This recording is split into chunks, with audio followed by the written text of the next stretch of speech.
شروع اللہ کا نام لے کر جو بڑا مہربان نہایت رحم والا ہے۔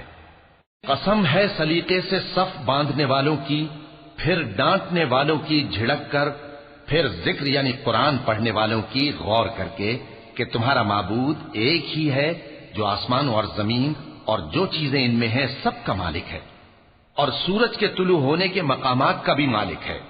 بے شک ہم ہی نے آسمان دنیا کو ستاروں کی زینت سے سجایا اور ہر شیطان سرکش سے اس کی حفاظت کی کہ اوپر کی مجلس کی طرف کان نہ لگا سکیں، اور ہر طرف سے ان پر انگارے پھینکے جاتے ہیں یعنی وہاں سے نکال دینے کو، اور ان کے لیے ہمیشہ کا عذاب ہے۔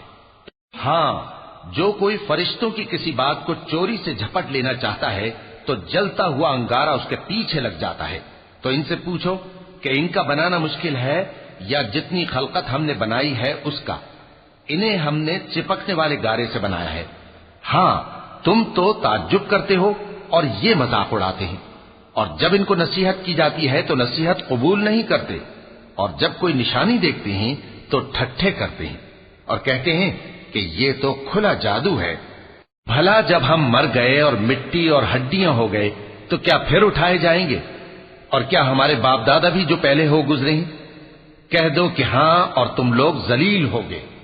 بس وہ تو ایک زور کی آواز ہوگی اور یہ اسی وقت دیکھنے لگیں گے اور کہیں گے ہائے کمبختی ہماری، یہی جزا کا دن ہے۔